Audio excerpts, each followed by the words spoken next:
It's just a matter of personal choice. Here's the best we can teach. Everybody should do the best they can with where they want to be.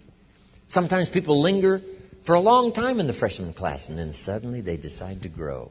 Now they graduate and become entrepreneurs and bless the world. Who knows when those things will occur? Is this helpful? I'm telling you. To understand what people want to do. I used to hope that everyone would do the same. I would hope that everyone would want to be extremely successful. I used to say, I'm going to change these people if it kills me. I almost died. I mean, you can't change them. You learn early not to send ducks to eagle school. Not a matter of morality, not a matter of demeaning, but whoever wants to do whatever they do, our best encouragement is to do the best you can and keep learning, do the best you can and keep learning, do whatever you want to do and keep learning. Here's what I discovered. It was one of the surprising discoveries I made. People of modest means can become sophisticated because learning sophistication and practicing it is not expensive. How much is a book on unique sophistication to bless your life? $30? It's not $3,000. It's not $30,000. How much is a library card? It's free. The study and practice of sophistication is available to everyone, no matter what their modest means or wealthy means. Because jot this down. Wealth does not guarantee sophistication. Wealth doesn't guarantee the graces. I know a guy that's rich. He's a clod. This guy's a clod. Eats with his elbow in his soup. I mean, he's just a clod. His money has done nothing for him in terms of sophistication and uniqueness. And yet someone of very modest means can become very sophisticated. They know the graces. They live a unique life, even though they have modest means. Interesting. So understand that all life is a pyramid. Let everybody do whatever they wish to do. Encourage everybody to do better. But let people linger if they wish to linger. Let them grow if they wish to grow. Help them change if they wish to change. Okay. Here's what's next if you're working with people to understand. Learn to work with the people who deserve it, not the people who need it. Because we must operate like life operates. Remember, we discussed that yesterday. Life was designed not to give us what we need. Life was designed to give us what we deserve. And if you've got people to work with the ones that deserve it. Now, here's the next part that's very important for a leader, management, to understand. Now you must teach people how to deserve your time. You must teach people how to deserve your help. You say, Mary, if you'll do this and this, I'll do all of this. And if you'll do this and this and this, I'm telling you, I will do all of this. I will meet you more than, what? Halfway, but you got to come toward the halfway part. And probably since I'm so anxious to work with you, if you'll start taking these steps, I'll probably meet you more than halfway.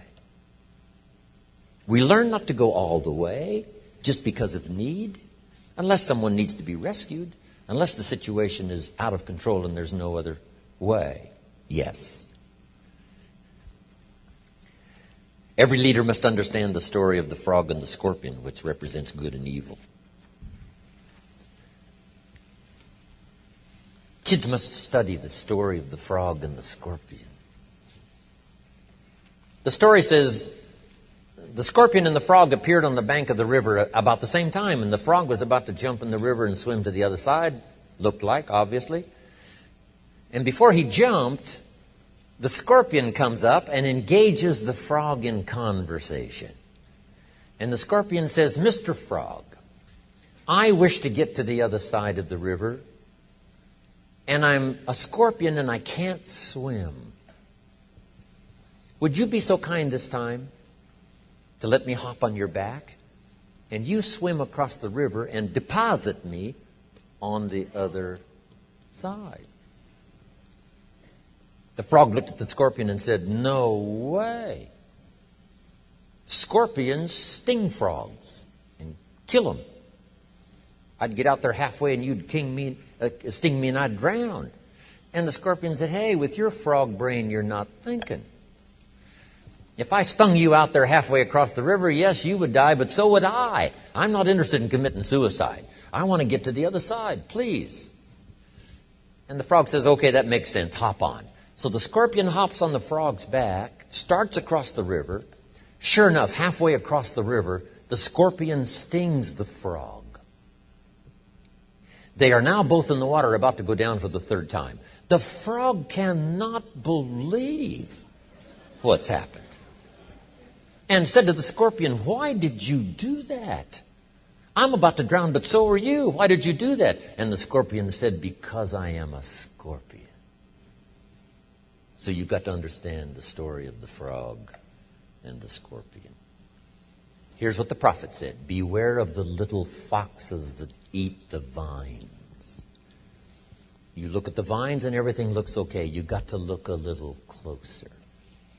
The little foxes are busy and you soon will not have a vineyard. You cannot entertain evil in any respect. You say, well, a little won't hurt. A little begins the process. There are even some people better to do without their productivity because they may be the scorpion. Here's what you must do. The work of father, the protector. The work of mother to nourish, the work of father to protect. Next, to learn the law of sowing and reaping. Here's what it says. Whatever you sow, you reap. Not to think so is naive. If you sow bad, you reap bad. Simple analysis. If you sow good, you reap good. Here's what else is important to understand about the law of sowing and reaping. You don't reap what you sow. Interesting.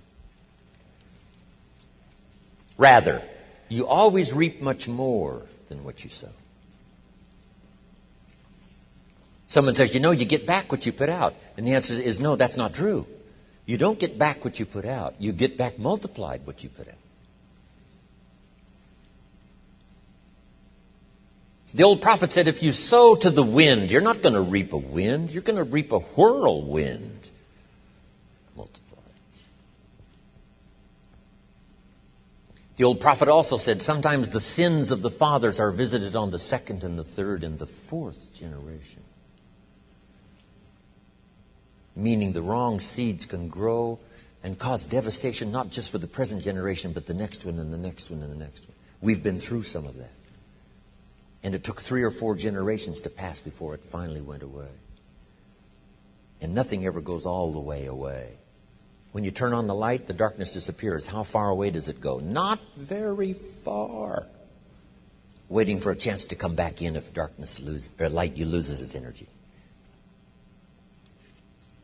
So jot the phrase down, the battle is always on. And you must be wise. Careful what you sow, because the evil side reaps the whirlwind. Now, we also multiply when we sow the good. The reason I have come to be here this weekend, one more time, is to invest a piece of my life into your lives. And here's what I expect, the miracle to occur. And I expect it to multiply and multiply and multiply.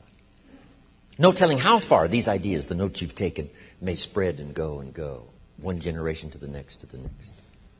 It is so fantastic to comprehend. Okay. Now jot this down. Sometimes when you sow, you don't reap. You must be prepared for that. The farmer plants his crop in the spring, takes care of it with all diligence, is an honorable man, loves his family, and he works hard all summer. But just before he sends the combines into the field, the hailstorm comes along and beats it all in the ground, which means this time you lose. Now, if the hailstorm beats the farmer's crop in the ground before he can harvest it, he now has a choice. Mr. Farmer, what will you do come next spring? One farmer may say, well, I'm never going to plant again. Look what the hail does. But let me give you better odds than that. Jot this down, it's one of the best I got. Come harvest time, I promise you this. More often than not, you will reap what you have planted in the spring. Now, once in a while you don't. Once in a while reverses happen. Once in a while the dark clouds fly by. Once in a while things are upside down. Once in a while the economy goes into a tailspin.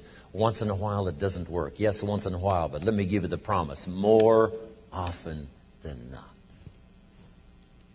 So should the farmer take another risk come spring? And the answer is yes. Could another hailstorm come 2 years in a row? And the answer is yes. But jot this down. If you do not plant the next spring, you don't even have a chance. Wow. So come opportunity, take the chance. Come opportunity, do your thing. Wow.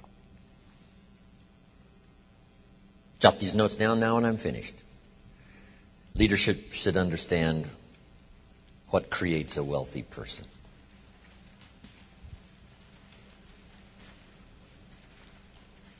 I did a speech one time, and the title of my speech was, Today I Am a Wealthy Man. Didn't have much to do with money. But here's what I said. I want you to jot these notes down, and then we're finished for the day. Here was number one. I said, I'm wealthy because of my heritage. My parents, my grandparents. My grandmother studied nutrition. Passed it on to my mother. Back in those days when my mother studied and practiced nutrition, she was called like a health nut. Right? Do you go back that far, right? Your parents or grandparents? They were called health nuts. They were studying vitamins and they were studying this.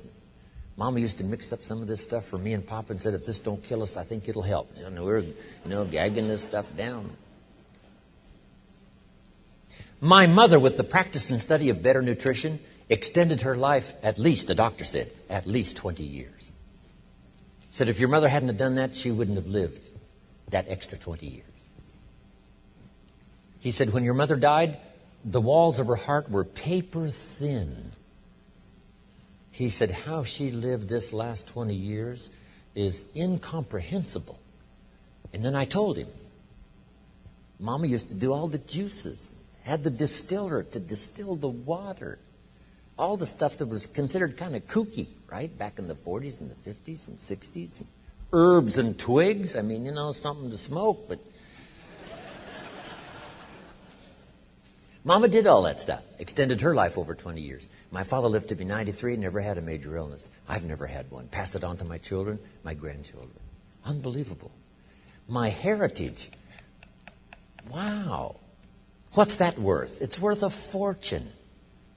So you got to contemplate every once in a while your blessings, and part of your blessing is your heritage. Next is the heritage of your country. We that come from the free countries, engaging in enterprise to start with $1 and make a fortune, become a millionaire. What value is that heritage? It's unbelievable. We enjoy the benefit of courts we didn't start. We enjoy the benefit of laws we didn't create. We enjoy the benefit of learning institutions we didn't found. We enjoy the benefit of medicine we didn't discover. Wow. Heritage. Next, I said, I'm a wealthy man because of my experiences. Experience makes you rich. Here's what you must treat your experiences as: commodity.